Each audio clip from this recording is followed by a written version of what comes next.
Welcome to another episode of Petty and Profound. I am your co host, Caitlin, with my brother Morgan. And today we are going to talk about the 1993 comedy classic Groundhog Day, pardon me. I always call it Groundhogs. But it really reinvented the whole time loop concept. And it is one of my favorite all time movies and really excited to talk about all the existential questions that this movie asks, but also in a light and funny way. So, without further ado, how about I give an intro or a description of the movie before we dig into some of the meat? Right, Morgan? I think that's great. Okay. So, on the surface, Groundhog Day is a quirky romantic comedy about a cynical weatherman stuck reliving the same day in Punxsutawney, Pennsylvania. But look closer and you'll find a film that's funny, smart, and surprisingly profound. It's a story that mixes sharp humor with deep questions about meaning, change, and the choices we make every day. And basically, the main character, Phil Connors, he's a weatherman and he wakes up to the same day, Groundhog Day, and he has to figure out what he's going to do with himself, his life, and the choices he's going to make in this seeming perpetually repeating reality that he's living. So, to begin, Morgan, do you want to know what the Rotten Tomatoes score is for I Groundhog? do. Yes, I do. You? Okay. What would you guess? 90%. 94. Which, again, the fact that Terminator is 100, just how can this be even less than Terminator? How can anything? How is this not better than Terminator? The consensus calling it smart, sweet, and inventive, highlighting Bill Murray's dramatic gifts alongside comedic flair. Do you know what the budget was? 15 million. It says estimated between 14.6 and 30, which is kind of a wide range. But the gross, do you know what the gross was? 90.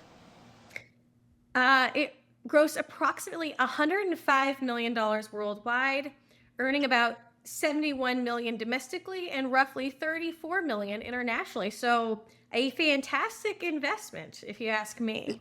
I just want to say I didn't cheat on any of those guesses. Not the Rotten Tomatoes one, not the budget, and not the gross. But I will say, now that we've been doing this for a handful of movies, I'm getting a little bit better. You I'm are. like, this one felt like this kind of budget.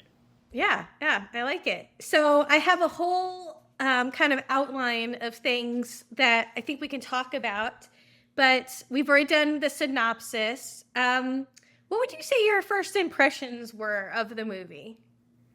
Honestly, I'd say the first time I saw it, I didn't get it. I think the first time I watched it, I probably You were like thought, 12. yeah, I probably thought, what did I just watch? And then Mhm. also, like, am I gonna get caught in a time loop? Like, Okay. is this like a hazard? Does this happen sometimes? Is this like a thing that like if like if you're bad, do you get caught in a time loop? Mhm. Mhm. Like if you don't, brush your teeth and eat your vegetables, is someone going to put you in a time loop? Okay. That's interesting. Yeah, I don't know. I don't remember the first time I watched this movie. I don't think it was one of the ones that we saw as kids in the theater. So it was definitely probably a rewatch on a movie channel later in the 90s. But I remember just finding it really interesting. I don't think I remember any other movies up until that point where someone got to relive an event or a day over and over and over again. And a lot of the reviews that I read for this movie said that kind of kicked off the time loop genre.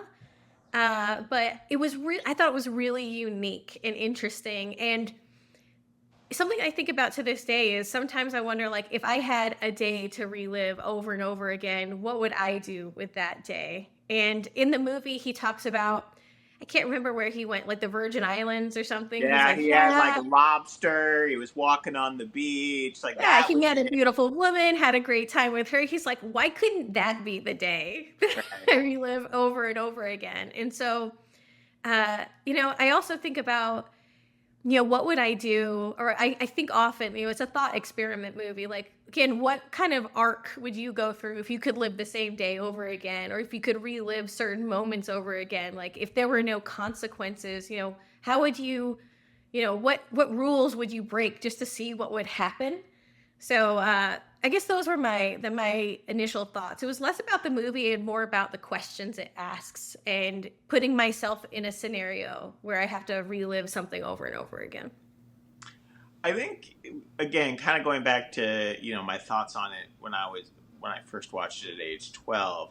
I think I was taken aback a little bit by how dark some of the scenes were. Like in terms of he All the takes like suicides. yeah, he takes the toaster, into the bathtub. He jumps from the building. I remember thinking like that's again, like I probably didn't appreciate how long he was trapped in the Mm, loop or how much despair, but I remember thinking like why can't you just go try all the different flavors of ice cream? Why can't you just try everything on this menu? Why don't you play different sports? Like I think I thought it was darker than it needed to be. But like, of course, now as an adult, I'm like, oh, it could have gone way worse. It could have gone way way worse. darker. Way And I worse. think I read something that said, like the producers or whatever, intentionally did not. Like they like this was as dark as they were willing to take it. They actually wanted to Yeah. try to keep it as light and as positive and as Yeah. spiritually meaningful as possible. It is a PG movie after all, so it's supposed to be family friendly. So that makes sense. Um, do you said contrasting initial view versus rewatching now. So when you were younger, you felt like it was pretty dark, but now rewatching as an adult, you think it's less dark, or you Yeah, perceive it as less dark. Okay. yeah. And like I was thinking, kind of going back to the Rotten Tomatoes question, I'd give it like a 95%. Yes. Like I wouldn't give it a 10, just because it doesn't, like it's it sneaks up on you. But I'd say my initial impression was like maybe like again for 12 years old, like maybe an 8, and like an Mm-hmm. 8 out of 10 or an 80% or an 85%. But it's probably gone up a full 10% because I feel like you can really chew on it, you can think about Yes. it, and like Yes. it's so fun to rewatch. Really fun. Yeah, like It you doesn't put it, get old. It doesn't get it old. doesn't get old, which is funny because the It premise repeats. itself is repetitive, but you're just like, Yes. oh, I forgot that one, or that's pretty Mhm. cool. I don't know, like I feel like it's lighthearted in a way, Yes. and it's just, Surprisingly. yeah, it's surprisingly refreshing. And like you said, it sneaks up on you. And yeah, when you sit down to watch it, no one thinks that a movie that focuses on Groundhog Day is going to be deep. And it takes place in a very small town, Punxsutawney. Uh, and so you think, this is, it's almost like a capsule episode or a bottle episode. So how much can happen and how profound of a story can you tell in this tiny town with this really small set of characters? And actually, I think that's what makes it so interesting. And like you said, so much to chew on. And because there is so much redundancy, what's really fun is finding Easter eggs or slight differences in conversation, like how he's making tweaks, what he's learning, and how he's changing his interactions with his environments based on that new knowledge. And as a viewer, you are kind of in his footsteps, kind of learning it as it goes along too. You're like, oh, now he knows this, that one woman he picks up in the diner. He, finds out her 12th grade English teacher. Yes, Nancy Taylor. yes, exactly. And so then you get to know the characters and like the people in the town. And so in a funny way, like because it's a small bottle episode, it allows for almost extensive character development. He develops as a character, and you get to know this entire town of a kooky cast of characters. And so, yeah, it's a very delightful watch, and it's endlessly interesting. And again, so many layers of questions.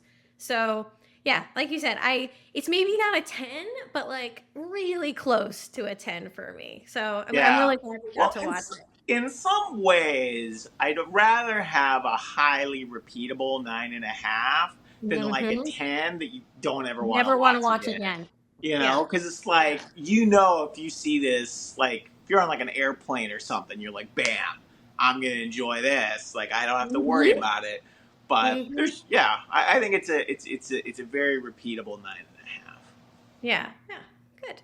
So let's talk about the next topic, which is the time loop concept. What do you think they did justice to the time loop concept? Are there any holes that you wish they had, patched or filled? Did they do it justice? I would say they do a pretty reasonable job. The main issue I always have with the time loop Mm, is, you don't know what's going to cause the end of the mm-hmm, time loop. mm-hmm. So whether it's the first time I watch it, the second time I watch it, the 15th time I watch it, I'm always like, well, what if this is the version that sticks? What if, Yes. the version where you, When he gets locked up in jail. I was gonna say, yeah, you steal the police car and you Yeah. go on the high speed chase, or We film you know, on Louise with the groundhog. yeah, where you're totally crazy, where Mm-hmm. you're like, in one of your bad days, your bad fiddle days, and like that's the one that sticks because Mm-hmm. at the end of the movie, it seems like what unlocks it is like him being his best self. But it could just be the 37th time. It could just be the 150th time. Like he doesn't know. Like no one know when when like, Mm-hmm. so like that's always the problem I have is like without knowing what the confines or what the rules are, you don't really Mm-hmm. know. I mean, he's totally winging it. And like on his good days or when he's just trying to have the perfect date, that's pretty innocuous. But like Mm-hmm. again, like the waking up in jail or some of the other more The serious toaster ones, day, the toaster yeah, in the bathtub. yeah, like like that. Those are not the way, And I was kind of like, what if that was your last day? What if and that's how you spent it. So I can't.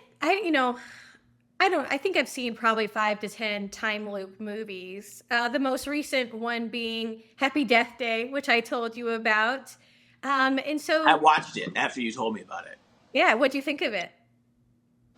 It was okay. It I was okay. mean, the thing I didn't like about that, not to go on a tangent, is I didn't like it how in that movie, like the main character still felt like bruises and like Mm. pain and stuff from the previous, because it's like it's more dark, but like Sure. each time you have like bruises and cuts or things like that. I think that makes the repetition of it way more difficult. Yeah, it So raises the stakes. yeah, at least in Groundhog Day, every day, Bill Murray's hopping out of bed with a spring. Clean slate. Yeah, clean. And I feel like if the point is growth, like I feel like Mhm. it's more of a supportive environment for growth, and I feel like with Happy Death Day, it's almost like the walls are closing in, like almost like in Star Wars, where you better solve this. No, but Yes. I like the lack of pressure Yeah. in But in a Groundhog Day. way, that's actually harder for the main character. Well, it's more playful, but it's also more patient. It's sort of Yeah. like, look, you you have all the time. You don't even know how much time you have. You better reflect. But in a weird way, I think, okay, so I think this is a good time loop question. So in movies like Happy Death Day, I think Pacific Rim with Tom Cruise, that came out like 2015 or maybe I don't remember when. But those like the characters in those movies had something they had to learn. It wasn't necessarily growth. They were trying to achieve something, Yeah. otherwise they would die or they'd face peril. And so at least they knew what the exit door was or like what the goal was. You said in Bill Murray's circumstance in Groundhog Day, it was more gentle, but in a weird way, That's actually more stressful because he doesn't know what the goal is. He can assume maybe it's because I need to become a better person, but he doesn't know. And he does all these different things, never knowing if is this just going to be the rest of my existence, not even life, because he's now immortal or immortal. So yeah, I don't know. I think in some weird ways it's gentler, but also more painful. It requires much more reflection. Whereas the ones where they have to solve a murder or learn something, there's more pressure, but there's less growth expected from the protagonist. Yeah. And to contrast it briefly with Palm Springs, Palm Springs is also another time loop. I've never Um, seen that you one. gotta watch it. But with that one, like I don't want to spoil it for you, but they basically approach it like it's a physics problem. You know, it's like Oh, a physics problem, and they need to like do something to change, like the quantum mm, field that's trapped them, and like they view it from almost like a Manhattan Project or Einstein equation. And one of the characters basically every day basically becomes like a physicist expert. They don't know anything before, but they're like, we're gonna learn, we're gonna learn quantum loops and time loops mm. and all the theory behind it, almost like, and we're gonna talk to sort of like the leading expert on that every single day. Um, Oh, interesting. Really but good. Good movie. yeah, yeah. I mean, it's not a PG movie. It has probably more adult themes in it, but like I thought it was enjoyable. We should do it. We should review that sometime. Yeah, so many to review. All right. Any other time loop thoughts, or do we want to go on to the next section of topics? I thought it was funny how like the time loop in the movie is always associated with the Sonny and Cher song in the Yes. morning. Like Yes. that's how you I got you, know. babe. Yeah, it's like, Yes. yeah, it's not an alarm, it's not a human being, it's before he's even opened his eyes. Like because it's like that. It's like here's how you know that it's the It's same starting thing again. over. It's like it's piercing, your sleep before you even wake up. Yeah, I, and it's I such like a that. great song. Such a Yeah. great song. It's just so folksy Yeah. and like the opposite of I don't know, it fits so well. He's living in this or he's staying in this bed and breakfast and that song is not super techy. It's very again, just I like the folksy crunchy vibe. It just adds to some texture to it. I agree. So let's talk about Phil Connor's character arc. And so I think this is definitely the most interesting part to me because he starts off as a pretty rotten person, right? Pretty cynical, not really nice to anybody. He obviously takes a shine to Amy McDowell, his love interest, as soon as he sees her interacting with that blue/green screen. And but even then, I don't remember who he's talking to, but he's like, "Yeah, she's fun, but she's not my kind of fun." Implying that she's maybe a little too, I just nice and kind. I don't know, but Yeah. Yeah, he's Andy. really mean. At the very beginning, they're contrasting each other. I mean, she seems very nice and sweet, and he seems, self-absorbed, vain. He kind of views himself as the talent. Like Mhm. on-screen talent, and he feels like everyone else is a little bit beneath him. Yeah, very Um, arrogant. yeah, very arrogant. I agree. Yeah. So he starts out that way, and then the time loop begins. And let's talk about the different stages of the time loop. And I don't know if this is gonna because I have another section that focuses on the actual like philosophical arc, but I might just go into it now.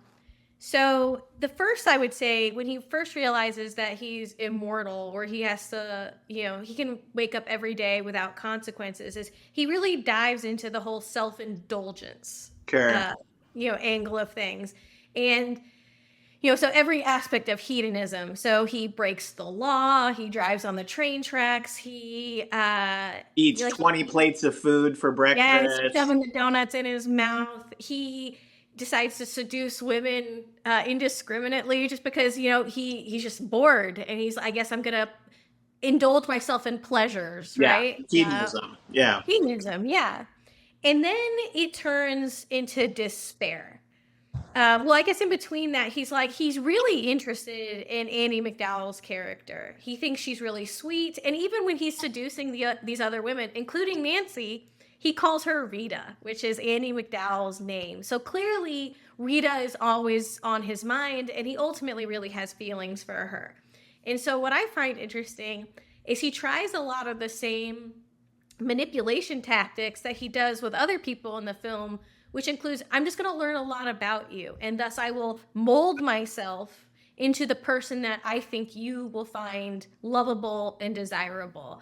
And so he does this, she says, I want a kind man who loves his mother, who plays an instrument, wants kids, all of that. He even asks her, list it out. And so he systematically goes through learns was it 18th century French poetry, I think 19th century French 19th poetry. century French poetry, and then even learns to speak French apparently, or at least some French, to quote this poetry back to her. Yeah, he learns her favorite ice cream. He learns Favorite drink? favorite drink, how she likes her drink, how she She doesn't. drinks too. Yeah, yeah, what she always World drinks, the peace. world peace. Uh, and how she doesn't like fudge. I mean, he's categorizing likes, No white chocolate, dislikes. no fudge. Yeah, Yeah. like pet peeves. Things that she's looking for. So, I mean, he's really being systematic about it. And again, it's interesting because these are things that it would take a lifetime of living with someone, or at least decades of living with someone, or being a relationship with someone to get this level, this depth of understanding. He said something about like when you were little, you would go on vacations to this lake house or something, and you would Sure. hide under the deck when you were scared. And of course, she's rattled because he ostensibly is somewhat of a stranger to her at this point, and yet he has this very intimate information. But what I like is that he goes through all this work. I think there's a quote where they're right around making the snowman, that scene, and she's like, "You couldn't even plan a day like this." It's Yeah. just so magical. He's like, "Actually, you could plan a day like this. It just takes a lot of work." And that's a little link to the fact that I have planned it, and I've been going through this day with you for goodness knows how long. Uh, But what is so great about that relationship is no matter how much he tries to manipulate it, it still doesn't work. He still, even though he can manipulate Nancy and like casual hookups, this relationship that he wants most is kind of impervious to that kind of. Gamesmanship.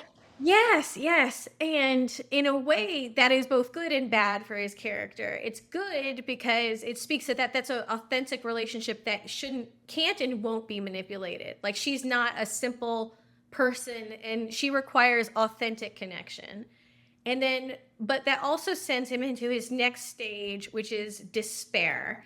And so, like, after, there's this montage, a great montage of Andy McDowell, Rita, slapping him in all these different All scenarios. right. How many times does she slap him in the movie? I didn't count.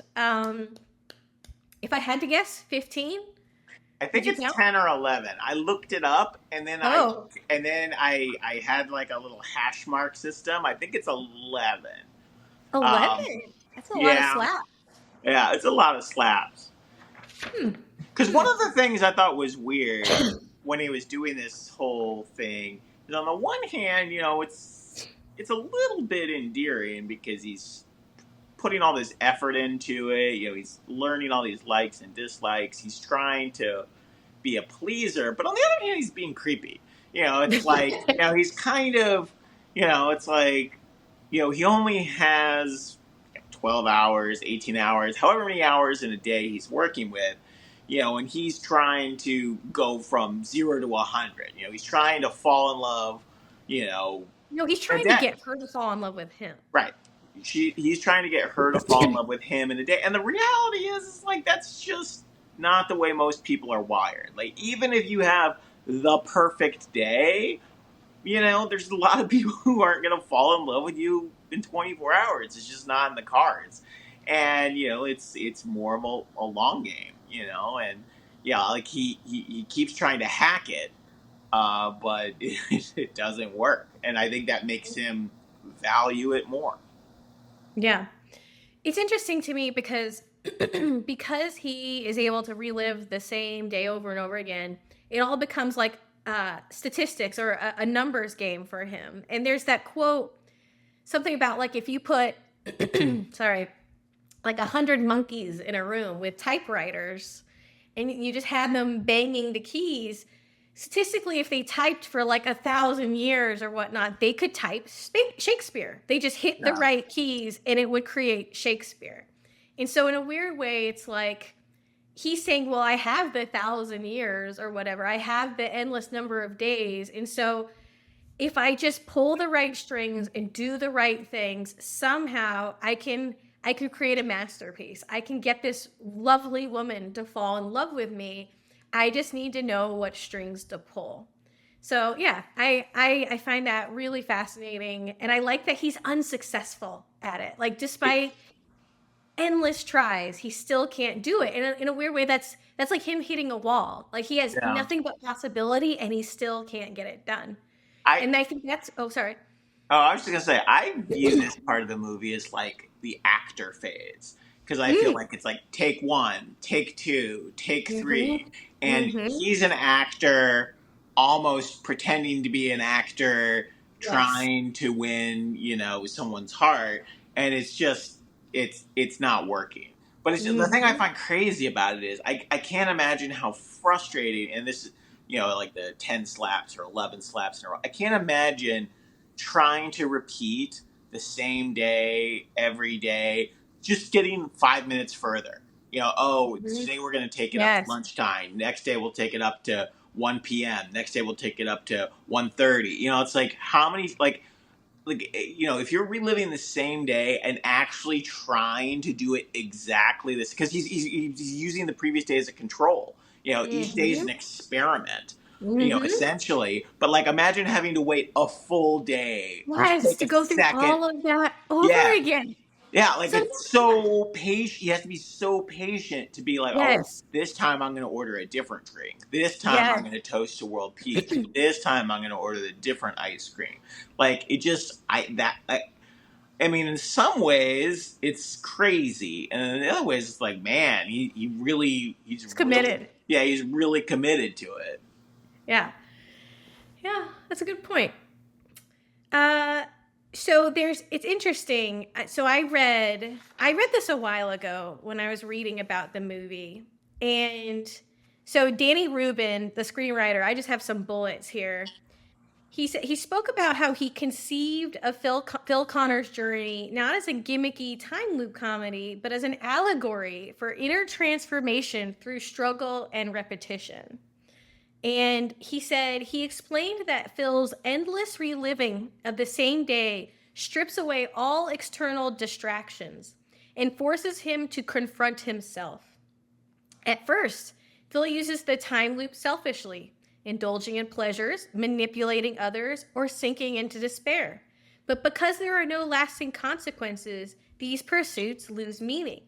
Over time, the monotony itself becomes a crucible for spiritual growth, and he can only find fulfillment by shifting his focus outward, developing compassion, humility, and genuine care for others.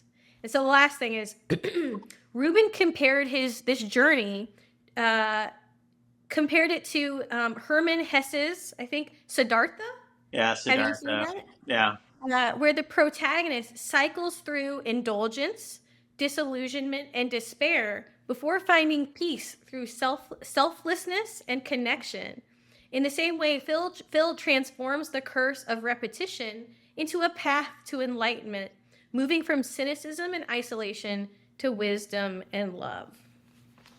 So, yeah, I think I've seen articles on this movie, throughout the past 20 years, and it's always has like a lot of religious teachers overtones. or Yeah. professors like to assign this movie to watch, and discuss with their students. And I have one little note here. One professor regularly assigned Groundhog Day in her Buddhism class at NYU. She interpreted it as a cinematic metaphor for samsara, the Buddhist cycle of suffering, rebirth, and with Phil Connors becoming kind of a, I can't pronounce this, bodhisattva, someone who attains insight yet returns to help others achieve enlightenment. So pretty deep stuff for a Yeah. Groundhog movie, PG Groundhog movie. But it does. I like that he goes through all the it's repetitive, and yet the main character goes through so much of a transformation, and so that's an interesting juxtaposition. And so again, the redundancy allows so much character development. It's such an enjoyable watch. I agree. I agree. One of my favorite things about the movie is kind of silly, and Mm. it's how long is he trapped in the loop?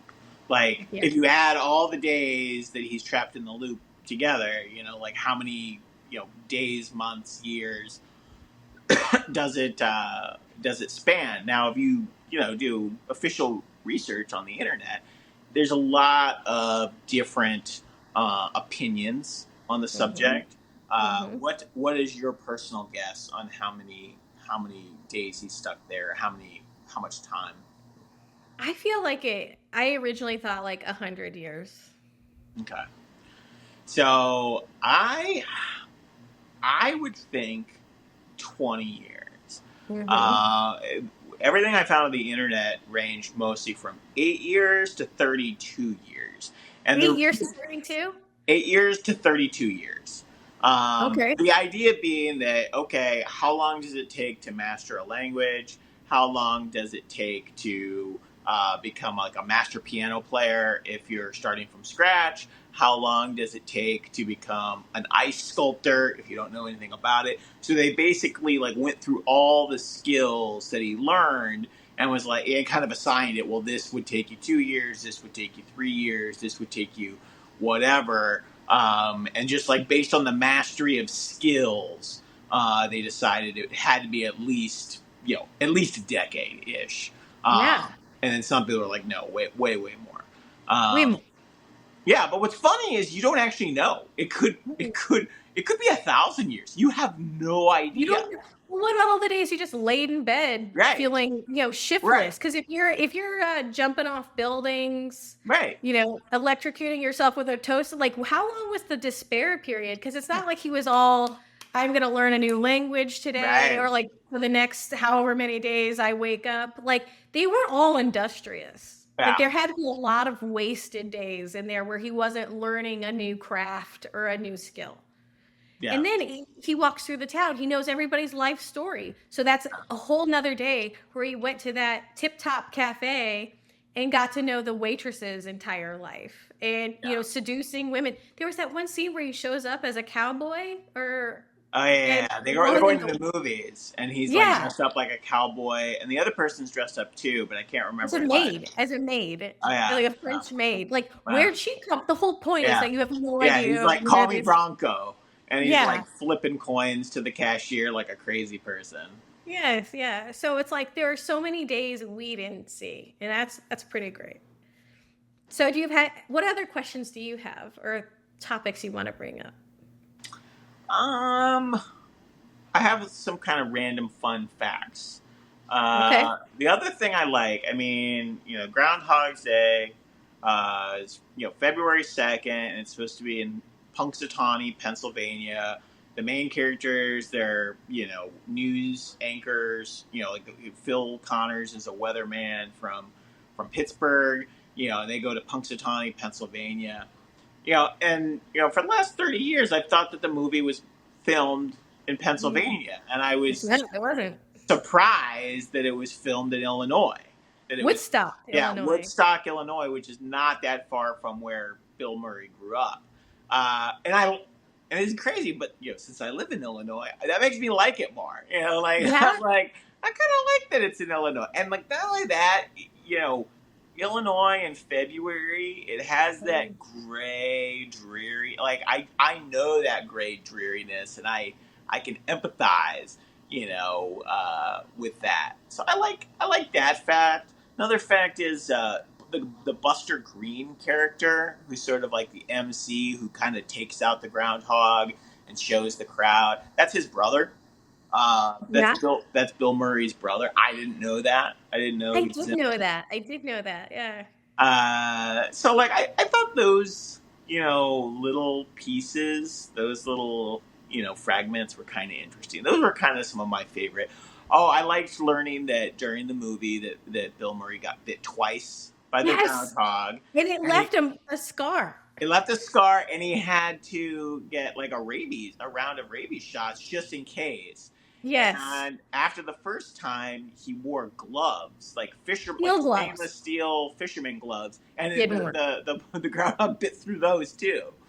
So I like that. Like, I like that. Just knowing sort of like those fun little facts. Like I like that. Well, I read the same thing about the groundhog, and they said they didn't hire a professional groundhog, which Yeah. what's a professional groundhog for one? It was a wild caught groundhog, and Bill Murray had this quote of "You get what you pay for." And so he was really bitter about the fact that this was like a uncivilized groundhog that would bite. But they originally wanted to use the real Punxsutawney groundhog, but that whole town is very protective of their Oh, for groundhog. sure. Yeah. He did not want the movie to be made there. This is Yeah. sacred to them, and so that was another reason why they chose Woodstock, because it had a similar folksy, bedroom community feel, and that's why they couldn't get the professional Sure. Punxsutawney, the chiseled professional Phil. I can't remember off the top of my head. Do you remember the name of the groundhog they used? Uh, Scooter. Scooter. Yeah, it was Scooter. I That's love why that. do I remember I Scooter love the that. groundhog.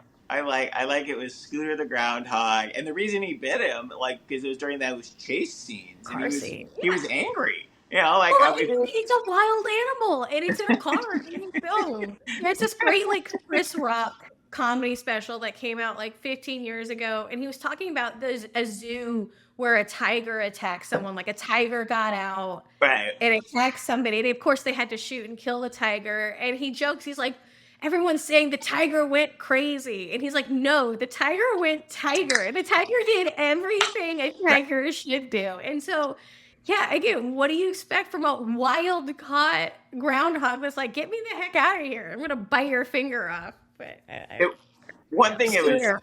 interesting too when I was doing research is they made certain decisions in the movie to try to not make it look like Caddyshack.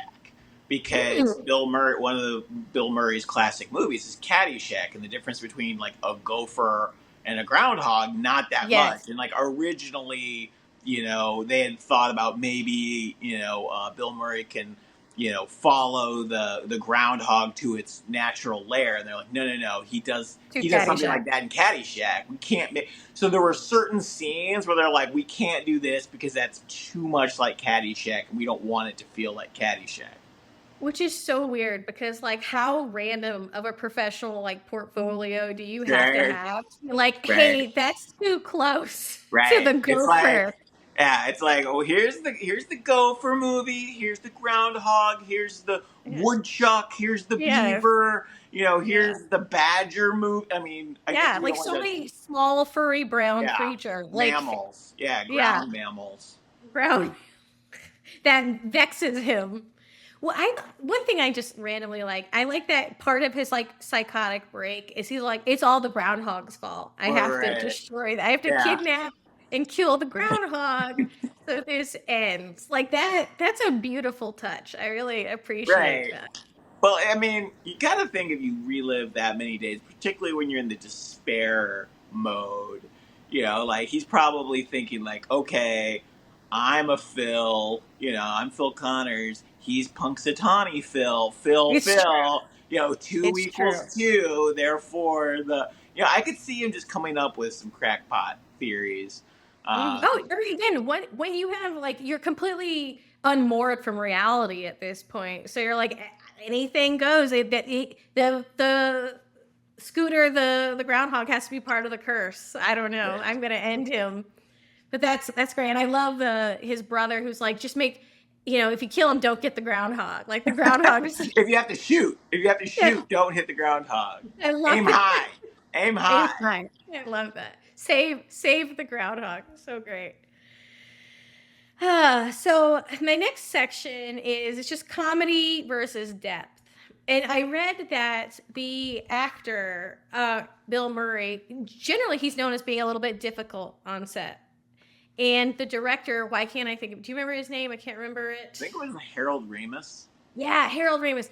They apparently were on, good friends before this movie, but they were constantly butting heads because Bill Murray wanted it to be more serious and more philosophical, whereas Ramis wanted it to be lighter and more of a comedy. And so they were constantly arguing to the point that they didn't speak for years, like 20 years after this movie, until right before his death in 2014. So I know it came out recently that Bill Murray is just a little bit of a sourpuss on set, and I guess it fit this character really, really well. And that actually dovetails on a piece of trivia or something you wanted to discuss when they were casting for this Yeah. role, right? Yeah, originally they thought about a bunch of different actors for this role. One of them, I think, was Tom Hanks, but they Yes. passed on that because they thought he was too nice. There were a lot of actors that thought, that they thought were just too nice, and it's kind of funny. It's a little bit of a backhanded compliment, like, "Oh, Yes. you're just mean enough, or we think you'd Yes. be perfect for this Yes. part." And then also during filming, before each scene, I guess Bill Murray would ask the director, good Phil or bad Phil. Like, Oh, I like that. do you want me to be lighthearted, or do you want me to be, not lighthearted? Yes. So I thought that was kind of funny, and that kind of goes in line with what you were saying.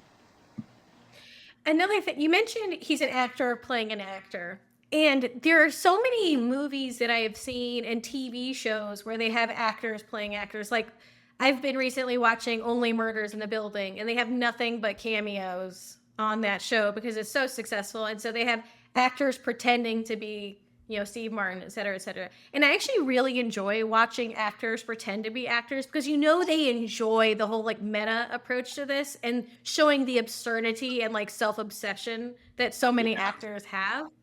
But it was really fun watching Bill Murray do the same scenes over again, like doing, the big reveal on Groundhog Day. Is Phil going to see his shadow or not? And like you see the first time he does it, he's peppy, he's professional, still a sourpuss, but he puts on a good show for on camera. And then you see him descend kind of into madness, like showing up disheveled, talking about you're just going to see darkness for the rest of it. Like I love the same scene over again, but through a different lens every time. And it's hilarious because like obviously when you see people in real life, you only see them once in that scene. But I love seeing him come to the same exact scene from a different psychological moment in his life. It's pretty great. I like it too how like he in one of the last ones he basically almost delivers it with like the solemnity of like the Yes. Gettysburg Address, like It's with Abraham so Lincoln, clear. and It's like everyone's to like tears. crying, and it's so Yes. beautiful, and it's so Yes, it's so great. you really moved me, Phil. And it's funny Yes. because like at the beginning of the movie, he doesn't move He's just- anybody. Yes. And it's just Yes. like, he's tapped into this ability. I mean, because how many times, in daily life, do you ever really move people? Do you ever Yes. really, Yes. make people cry because of what you said is so beautiful? Yes, yes. And everyone's wrapped with way. It's so silent and it's amazing. It's so great. I think what's so great about this movie because it asks the question like, what can you do with a single day, 24 hours? It's full of possibility, and like literally, you are the limiting factor, at least within your realm of control. And so, like, you can show up in a good mood, you could show up hopeful, or you can be in a bad mood, and not think that there's a lot to do with this, but you can show up and find the love of your life, and if he loved her or grew to love her. But, if he was only his sourpuss self and he never had the repetition, that would have been a lost opportunity, and they probably never end up together. And so it's fascinating that for all the other characters, it's just 24 hours, but like such a change in all of their fates and like their views of this person or possible just by how he changes how he interacts with the world. I think another reason, I mean, you mentioned sort of the spiritual aspect of it and becoming a better person. But I think part of the fascination also is, I think we are a society that really likes self improvement. We're kind of almost Yes. obsessed with it.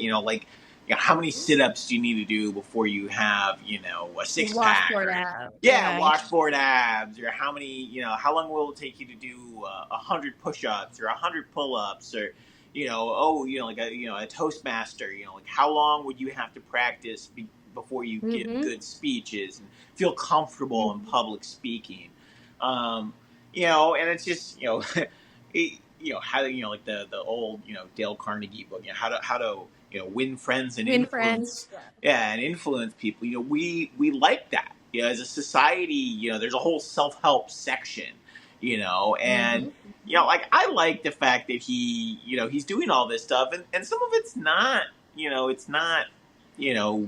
it's not just spiritual betterment, and it's not just becoming a better person. It's not even like sort of a a hobby like playing the piano that fulfills one of like the check boxes for Andy McDowell, but it's just like he has sort of like these pet interests, and he clearly enjoys improving himself at the end of the movie. Well, yeah, that's choosing compassion and mastery. So he devotes himself, and you and I talked about this at the end of our very long Terminator conversation. It's like the spheres, and so first it's disbelief of what's going on, and then it's indulgence, and then he's like, well, I'm gonna try to get this girl to love me. That doesn't, like, manipulation. And then finally it's like, well, if none of that stuff is not interesting anymore, so I'm gonna finally pursue the stuff that is intrinsically valuable. And things that are intrinsically valuable to him are learning to play the piano and saving that child falling from the tree and trying to save who never says thank you. Never says thank you. Yeah. And then ice sculpting, because it's a really cool, badass skill to learn. And so finally he's doing things for the sake of the enjoyment of it, or like just to learn, but also to help people. And he gets to know those people. And so he suddenly sees their humanity, which I love. At the end of the movie, he's like, let's move here. Like, he's like decided that I love this place. I love and how, I mean, in some ways you think the first thing he'd want to do, if you actually finally wake up on February 3rd, you're free of that place. Most people would be like, okay, I'm definitely going to want to go somewhere else. But like, he's so at peace and so comfortable with this world that he knows inside out. He's like, I want to live here now. So I thought that was pretty neat. Yeah, I thought so too. It actually, this is gonna sound kind of dumb, but he actually he actually reminds me of a Lord of the Rings character. Really? Yeah, and it's like there's a Tom Bombadil character where he's basically like immortal, but like in this one part of the woods. Like, he can do anything he wants. He lives forever, and he's like all powerful. But it's just like in this remote part of the woods, and like like it kind of is irrelevant. But he doesn't care, like he just does his thing. So I don't know. When I watched the movie this time, I was like, oh, it kind of reminds me of Lord of the Rings, Tom Bombadil, like the book. I don't think Tom Bombadil's in the movies, but it's because I think he's one of the more interesting characters, one of the interesting minor characters in Lord of the Rings. Good segue. I would like to talk about favorite comedic moments / characters. Okay, you go first. One of my absolute favorite characters is Ned Ryerson. Cracks bing, like he's so annoying. That needle nosed Ned and sat next. Asked your sister to prom. You beat me up. Right. Don't remember. He's so Right. forgettable. Right. Doesn't remember him. Like, how many people did you beat up? Like, but I love the fact that it kicks up. You mentioned the Sonny and Cher thing. Like, they're all those milestones in his day. But the Ned Ryerson like kicks off the annoyance and the frustration of like him Yeah. repeating it over and over again. And it's just so he plays it so well with his fur collar. But I think one of the most he figures out like how there's so many different ways to interact with this character. I read He in tries them trivia, all. huh? And he tries them all. Yes, well, a lot of it was improv. Okay. So like they just said, and what one of the main improv ones was when he did the embrace, Yeah, like and where he's he like, goes. I I thought about love it. you, and Ned is not I possible. am so glad to see. And it's like that's the only way to get rid of him because every other, what are you doing for dinner? Let's hang out. Let Uh, me walk with you. Let the creepy embrace where he like sniffs him and he's like, I gotta go. It's what's so funny. What's interesting about it too is, it seems like the Ned character, who's just so aggressive, So aggressive. he's an insurance salesman, so he's trying, and which Mm-hmm. is like the analog, spam, you know, Yeah, uh, pushy. yeah, Yeah. very pushy, and but he's like, he's not going to take no for an answer. He's going to keep pushing Mhm. through it. In a lot of ways, for as aggressive, as Ned is with his sales tactics, Bill Murray becomes just as aggressive with his philosophy. In terms Mm. of he like because Ned knows who he is. He is very comfortable being A Bing jerk. again. Like he knows Oh, who he is, and like oh, Ned is. Yeah, yeah. he's comfortable Bing. playing that actor. Like the actor Yes. of the persistent salesman. And Mm-hmm. Mm-hmm. I He kind of plays like the it. best there. Yeah, I like it that he commits to the bit. Like Yes. It's really enjoyable to watch. And every yeah, time, like he gets punched in the face. But at the end, he's like, I bought everything from him. I love yeah. it. I love it. Yeah. So he's just a really delightful character to watch. Such a small character, but so enjoyable. There, So there, enjoyable. there was this podcast I listened to once, and they were talking about how sometimes it's just enjoyable seeing people who are like good at what they do, even if it's not something you'd normally appreciate. And they were talking about a Yep. cashier. They were talking about like the Oh. best cashier in New York City, and they can like check out 3 or 4 people simultaneously, make perfect change. They're like, it's like the Mhm. Michael Jordan of cashiers, and like these I guys are like like, that. I like once a week I like to have my lunch and just watch this cashier. I bring Watch a this sandwich, we sit, maestro of a cash yeah, and it's register. like I feel Yeah. like a little bit like that every time I see Ned Ryerson, when I'm just Yeah. Oh, it's so I great. don't want him to talk to me, but I could Yeah. watch him approach It's people. Like, delicious. yeah, because it's Yes. just like Yes. he's so in the zone, and he will not, Yes.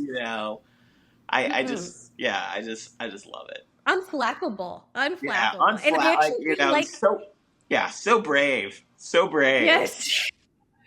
Because I could never I be actually, like that. Like I could no, never be no. that sort of overbearing, that pushy. Yes. You know. Yes. He shows up 100% for his job. Like he is not understated. I feel like he actually takes a cue from Ned with Nancy because he's like, I sat by you in such an English class. He goes to the list of how you should remember me. Yeah. And of course, Bill Murray doesn't. But then he like takes that immediate approach and flips it onto, Nancy and probably other people in the town because it's like, this will get me into a conversation with you. And so, yeah, one of the first little learnings he's had or learning situations he has in the movie. But that is definitely one of my favorites. Another one is when he Thelma and Louise's with the groundhog. He kidnaps a groundhog. So those two are absolutely my favorite. What about you? I like when he's driving with the groundhog and you see the groundhog on the steering wheel, and it's pretty cute.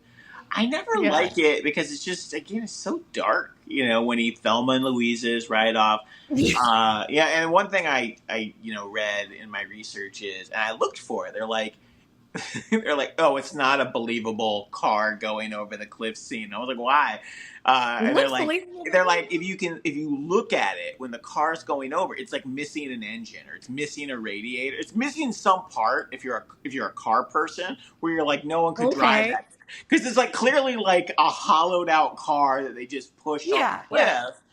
But they're like, look, it's missing the engine. No one's driving that car off a cliff. But I just thought it was Well, I funny. I didn't was know they like, had to have real bodies in there but and a real groundhog in there. like when you're looking for it, you're like, I guess I kind of can see sky through the middle of the car. I guess that is weird, but like if you're For not looking for it, you don't think about it. No, I love it. I love it. Let's see. Any other fun comedic moment? There are just so many great ones. So many, because like again, because he's sassy and he always has like little one-liners. So like the repetition allows for so many sassy one-liners. So yeah, pretty great. Calls that one guy pork chop. Just a lot of fun cameos. What else? Do you think? Let's see. Do you like the romantic core of the movie? Do you think Phil's change is genuine in his pursuit of Rita? Uh, well, let me shift the question. Okay. So the first, I don't know, several times I saw the movie, I think I thought it was a romantic comedy, and I think I Mm-hmm. thought it was, primarily about getting the girl, falling in love, winning their Mm-hmm. love. I think, I don't know, the 10th or the 15th time, like as I watching Groundhog Day, I Mm-hmm. I view the romance part as secondary, because Totally. I feel like he's so tired, spiritually. Like he's Mhm. grown A tremendously, but lot. he's He's also grown to not chase it anymore. yeah, yeah. But like, again, like let's say it's 32 years. Let's say he's caught in this time loop in 32 years, and let's say he starts the movie, at the age of 30, just to throw out a random number. Like I feel like he's tired. Like this Mm. is this is no longer new relationship energy. Like this is like Mhm. you might not realize it, but we've been together for decades. We've Yeah. shared. There's a lot, and it's more of like a deep, stable love, not like a Mhm. new, fresh, out of the box love. So Mhm. I mean, I view it as it's an important driver of the plot, and I think he does sincerely have feelings for it. But I think it's almost like they end the movie, and it's almost like they've been married for decades, at least for him. Even if they Yeah. haven't, even if it's not been physical, Consummated. yeah, even Yeah. if it's all been emotional, it's been like a heavy, couple decades of emotional growth and mutual growth. It's interesting. You see mutual growth, but like, is it? Because, I think the first time he's actually really honest with Rita about what's going on, when he has this moment of despair, he shows up like he's having a breakdown and he tells her, he's like, I'm a god, right? And Right, he's eating all his donuts and all of that. And she's like, well, I'm going to stay with you the whole night to like be there for you. And so, right. again, that's the first like real connection. But there's this line And that he says, she's mad at him once the clock hits midnight 01 midnight, because she's like, thinking he'll turn in real quick. yeah, And yeah, yeah, it's like the Cinderella story. Yeah, it's like, hey, yeah, it's midnight. Why hasn't everything? And he's like, that's not the way it works. yeah. But what I thought, he's like, the saddest or maybe the hardest part is, he's like, this has been such a nice night, but I will wake up tomorrow and you'll still think of me as a jerk. And so, like, he's made all this progress. And in a way, that would be hard because it's like everyone else has amnesia but him. And so he has Yeah. all these emotional ties to these people. He's made such warm connections, and yet no one's aware of it. Everyone else is oblivious. And so like it's very isolating. And so maybe that's a reason why he wants to live there, because he's invested so much. Like if I were him, I'd want to become mayor of that town, right? Because I know everybody and I care about them so much. But it would be really tragic to invest so much in a community and it he would be wiped away in everyone else's minds. That's actually one of the things I like about it, in the sense that, Mm. I feel that with personal growth, and, when you're really working on yourself, a lot of times other people don't notice. I think it's Mm-hmm. almost, because you said, you're going to wake up and, you're still going to think I'm a jerk. Like, I think, even when people are putting in the work, even if it's little things, whether it's, trying to improve at a sport, or trying to improve at a trade, or trying to improve at a particular skill, the way progress works is it's incremental, and usually people don't notice. It's like people don't notice, because a tree grows a little bit every day. And even though Mm-hmm. he's growing a lot and it's within a small time frame, I could see. But at the same point, I don't think he cares. Like, I think he's, in some ways, it goes full circle, where he's grown enough by the end of the movie where he doesn't necessarily care. He's not True. really trying Yeah, to he's prove. totally self-actualized by the Yeah, end. But yeah. I think it would just be hard for me to walk into the cafe and they see a stranger, but I know this person's whole life. And so, like, I would feel if I woke up on February 3rd, I would feel the need to go reestablish relationships with all of these people if I wanted them in my life. Because if I valued those relationships and those conversations, I would want it to be mutual. Like, I want that waitress to know that I care about her and I know her story, so we can, like, I can walk into that diner or that cafe and we have a mutual friendship. So I think that would be hard for me, or that would be a reason why I'd want to stay. So, like, it could be more mutual and long lasting on both sides.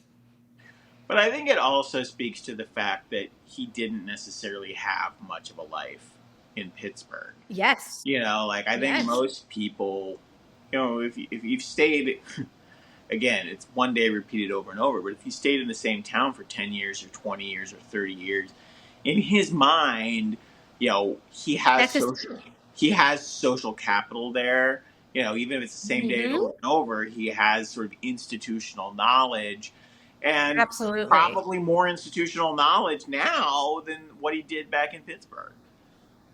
That's a good point. Like when he takes Annie McDowell slash Rita to that chocolate shop, she's like, "This is a great find. How'd you know about this place?" He's like, "I know all the places." Yeah, there isn't a stone unturned in that town. That's the great part. Hmm. If you had to pick a town or a city that you don't live in, Morgan, would it be a small folksy town like that? Because in a way, it's easy. Like if it were New York City, you could live there 1,000 years.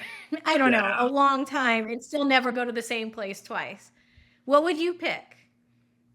Yeah, I mean, I do like the idea. Let me answer it a few different ways.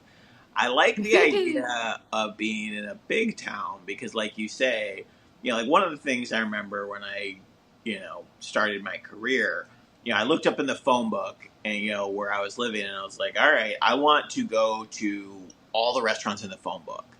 I didn't get through them all, but What? I got through 75% of them. And Was you this realize Kansas City? it was in Kansas City, yeah. And you realize that you could do that. There's like, if you were in New York, like you could never do that because so many restaurants come and go. Even over the course of 2 years, you'd have a whole new list. But Mm-hmm. I mean, I didn't. Not on Groundhog Day. They're all Right. there, same It's day. true in Groundhog Day.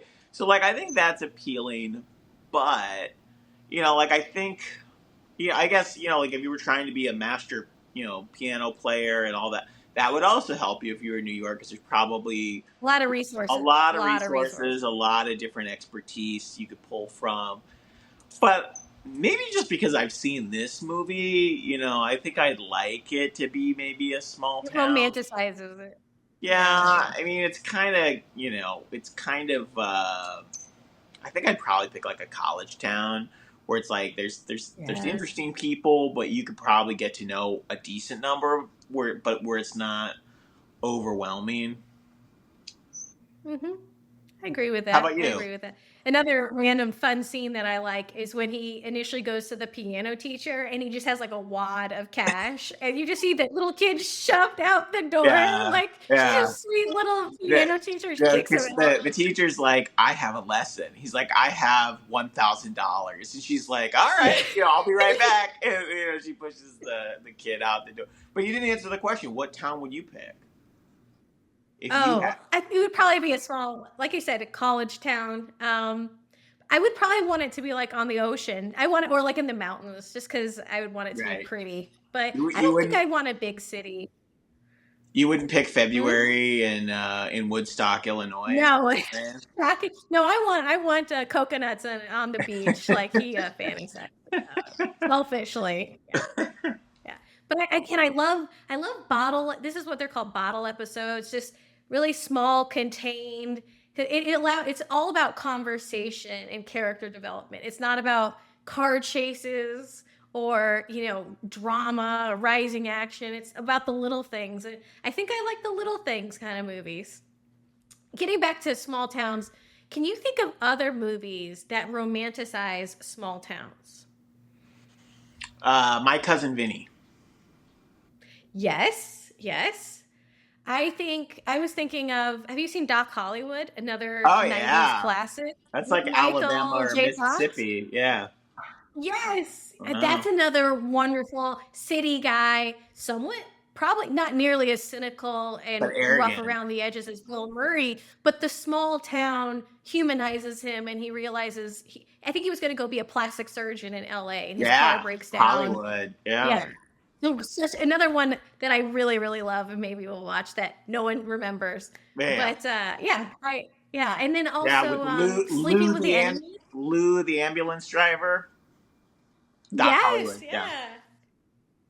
Yeah. So yeah, Sleeping with the Enemy, she escapes her husband and previously she lived in a very antiseptic Sure. modern house on the beach, but he beats her and she's really unhappy. And then she escapes to some quaint, hole in the wall town where she starts dating some theater guy, the exact opposite of her husband, but it makes you want to just run away to a small cozy town and get to know people and like bake peach cobbler, that kind of stuff.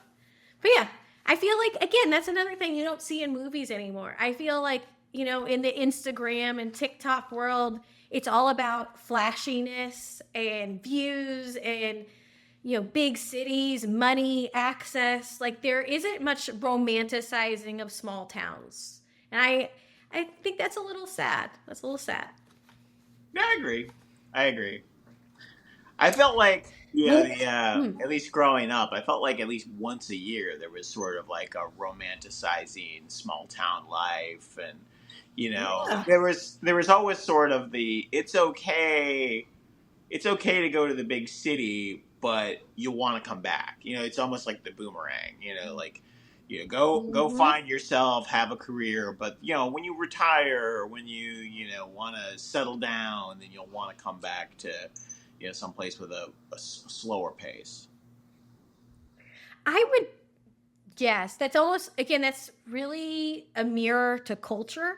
Yeah, They say that a lot of small towns have had quote unquote brain drain because, with the advancement of tech, like big cities were the places that you had to go to get a good job. Whereas back when people worked in, manufacturing or in plants, like you could get a good job in the town that you were born in. And so there isn't a lot of like romantic culture about moving to a small town because there aren't really a lot of employment options in a small town. At least that's just what my random theory is. There could be a lot of reasons for it.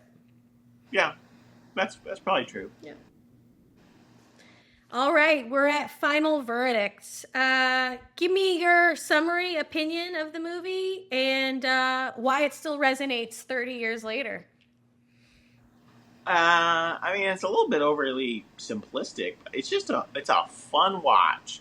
And you like watching it because he's pretty. You start the movie and you do not like the guy. You viscerally do not like Phil Connors, and then you end the movie and you're kind of rooting for him. Like I like it when you're Mhm. like, kind of rooting for the bad guy to become, the dark protagonist. I feel like is an easy character to root for because, he has a lot of redeeming to do. He really needs to redeem himself, and he does. And then like it kind of plays at your imagination, and you're kind of like part of you is sort of like, well, Mhm.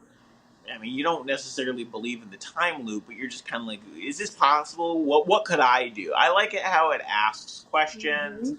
and then no matter what, no matter how many times you It watch the answers them. movie, It answers them over and over and over again, right?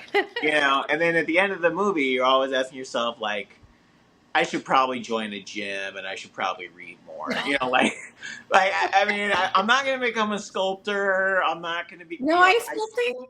I'm not going to become an ice sculptor. I'm not going to become a concert, piano player.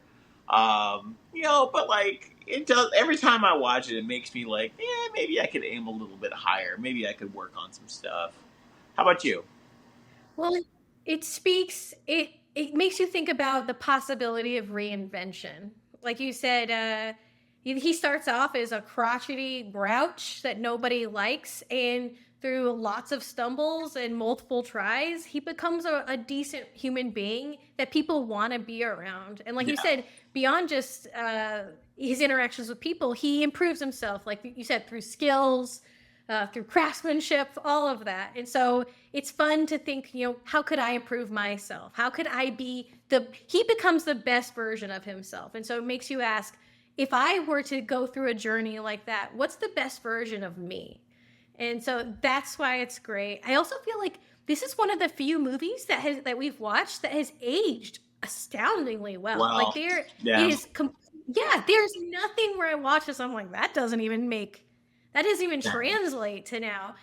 Because it's so timeless. It's about somebody who's unhappy with his life, arrogant, in the wrong place mentally, and he has to come to Jesus, and he has to improve himself, and he finds meaning through that. And that is, again, that is timeless. That is every person that has ever lived has asked a lot of these questions.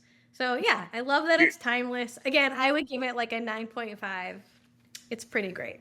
two, All two, right. wait, real quick.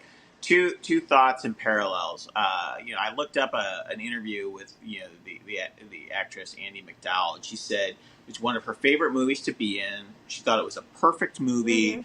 and she likened it to It's a Wonderful Life, which again kind of takes a character who you know is in a moment of despair, kind of sees an alternate reality, and chooses the right path and feels Mhm. better about it, and is really uplifting. Like you watch that movie, you can watch that movie Mhm. 20 times, Yes. you feel better about Also it. timeless. It's also interesting because Bill Murray also has sort of like a movie about like Ebenezer Scrooge, a similar Mhm. Scrooged. transformation. Scrooge, yeah, where he goes from like the miserly person to, Greedy. Yeah. yeah, and it's like a similar, if that's the formula or trope, like it uses the time loop to get there, but I think that's interesting that he even plays another character in another movie that has a similar arc. Yeah. I agree. I like you shared that link with me, and I watched it, and I agree. And it was all the staff, she was being interviewed, they're like, "Oh yeah, definitely. It's like a wonderful." Yeah, it is. Again, it's that I wouldn't call It's Wonderful Life a time loop movie, but again, it's the guy, he's unhappy, and he sees what would happen if If things he were didn't different, say, and he yeah, realizes that he should be thankful. And yeah, I agree with that. Yeah. And how what a gift it would be to be an actor, to be a part of that, something that is so timeless, because again, so many movies, just are cash plays, and they don't really impact people. right. All It's like, right. So I think. Oh, oh, go I was on. just gonna say, like, if you're looking at your career, you're like, oh, this is a movie that people watch again and again and always enjoy, versus, oh, I was in Fast and Furious 17. It's probably not. It probably doesn't quite Trolls 3. resonate. Yeah, yeah. And those are Yeah, probably yeah, fine movies, but it's just like, I kind of like the fact that this is, it's a nice standalone film, and it's great. It's hmm I one last thing I read, it was the writer. He said this was a calling card movie, which I'd never heard I don't know what that of, means. and he was just yeah. So it's when a screenwriter is getting their start, or at least, back in the 90s, they would create a screenplay just to get their foot in the door, and they would send it Right. around to agents just to get the conversation going. He actually never expected it to be made into a real movie or be Yeah. greenlit. So it was just to establish himself, like, this is the kind of writing that I can do. Sure. This is who I am. So calling card movie. Oh, and one last thing, he was inspired by Anne Rice's like vampire movie and Okay. Lestat, and like the concept of immortality, and like, again, how can you change as a human being if you have, again, you don't have to think about dying, right? You have endless chances. Obviously, it's not the same as living the same day over again, but you don't have the same constraints as a mortal human being. So yeah, and then he opened up the calendar and just picked a holiday. It was like Groundhog Day. I love that because, like, how many movies, there are a lot of Right. Christmas movies, there are Valentine's movies, but there are no, I can't think of another Groundhog Day movie. Right. And well, yeah, I mean, Yeah. I like that too because if you think about it, like, there's a million Christmas movies, there's a million Thanksgiving movies, there's a Mm-hmm. million Fourth of July movies, Independence Day, Mm-hmm. Valentine's Mm-hmm. Day, and all, like. But yeah, it's like when you look at it, it's kind of harmless, but it's a little bit fun. Like, Yes. I like the whimsy. Yes. I like the whimsy of picking Mm-hmm. Groundhog's Day, Yeah. Yeah. Pretty great. Yeah. and it's It's just like a wonderful like recipe. Yeah. and it's also like, maybe this is intentional, maybe it's not. Like, I like it how, at least the moral of the story, or sort of like the legend of Punxsutawney Phil is does, can he see the future, and is this a sign of foreboding, is this a sign of hope, because it could be either, whether he sees a shadow or Mm-hmm. not. Like a horoscope. Yeah, and Yeah. I kind of like that too. It's like there's lightness, there's darkness, there's a little bit of prognostication. Mm-hmm. There's like, it's just enough Mm-hmm. there, but it's not too heavy. It's like you don't need to write an English paper Yeah. about it, but like there's enough there where you can Yeah. overthink But you about it if could. you're in. Yeah, if you're in the mood to overthink about it, you can overthink about it. Mhm. Yeah. Yeah. Well, I think that's a wrap for That's a wrap. Groundhog Day. That's a wrap. And Morgan, what movie are we going to review next? I think we're going to do what? Eternal Sunshine of the Spotless Mind with Jim Carrey. I think that's Yes, next with on Jim tap. Carrey and Kate. What? Kate Winslet. Yeah. Yeah, I was gonna say Winslow. I'm like, that's not right. No, it's But I have Winslet. not. I haven't watched it in so many years, so I I have my already did my homework. My homework. movie. Yeah, I already watched it. You have your I notes. Yeah. My teaser on that is I was watching it with my son, and he's like, "This movie would not work in the digital era." What? He's like, too many Why? people are on Instagram. There's too much stuff on phones. He's like, people have too much of a digital footprint. He's like, this is not believable. No. No. That's that's Oh, that's that that's breaks my my heart. That breaks. Did you watch Groundhog with him? Did no. he Well, we've seen similarly it before. We watched dislike it Groundhog? together. We watched it together before. The kids like that movie. Okay, good. Because Yeah. that was gonna be a bit much. All He right. also Well, he al- he also sniffed out the plot of Eternal Sunshine like that. He's like, I know exactly where this is going. He's like, they're trying to. I'm like, yeah, it's a very original plot. It's yeah. a very And original that's what I plot. Like the thought lady with too. potato people. Yeah, I thought that too until like 5 minutes in. He's like, here's what's gonna happen. And I was like, you called it. Like, now you gotta Well, watch the next that two breaks my hours. heart. When Wizard of Oz came out, I think it was like 1929 or something, panned by critics for being unoriginal. Yeah, yeah. Isn't that insane? Like Well, the what's point being crazy? is it's like it's now regarded as one of the most original movies ever made, and yet, like, at the time, people are like, little predictable for me. Part So I feel like Andrew's like one of those critics who didn't like who thought Wizard of Oz would be I think part of unoriginal. the problem with Wizard of Oz is like there's so much stuff in there, and there's so much like allegories, like follow the yellow brick road, and politics, and like the man behind the like. Mhm. It's almost like there's so much there, like you can't maybe digest it all at once. It's kind of, I don't know. I think maybe the first time I saw it, I was like, I don't know what just happened. Like I First probably time I had to watched watch it, Wizard of Oz 2 or 3 times. I mean, granted, I was probably like 5 the first time I saw it, but I was like, yes. those flying monkeys are You pretty weren't thinking about political allegories when Nah, you were I watching it wasn't at thinking 5, about were you? like, oh, what do they mean when they mean like the Tin Man? What do the flying monkeys mean? Like, what is this? What's happening in the What does it mean when world? he doesn't have a heart and he doesn't Yeah, have courage? I think it's pretty great. I took a class back in college. It was theater and film of the 1930s, and we did a whole day on that movie, and really interesting. And it was just funny to read critic responses of it because, again, it's a classic. We're from Kansas, and I don't know if this happened with you, but the preschool that we went to, when you graduated, there was a sleepover and they would always show Wizard of Oz. And so yeah, that's when I saw it for the first time, 5 years old.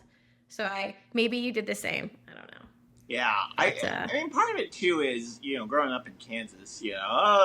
Dorothy, Toto, and you people know mention it all the time. all the It ruins it. time. It's like Yes. I huge, can't tell you how many job interviews where people saw University of Kansas and right? like two things: tornadoes and Wizard of Oz. And of Yeah, course, Wizard of Oz mentions a tornado. And it's like, it's sad that right. that's all you know of a And like it's state. fine. So, It's like I get it, like the connotations, like that's how people's minds work. But yeah, it's like yeah, yeah, I've heard that one. Yeah, once or twice. I've a heard that. million times. Yeah, Yeah.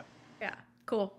All right, well, stay tuned. And next time we'll be doing Eternal Sunshine. And then after that, Lost in Lost in Translation. Translation. Woohoo. Another Bill Murray.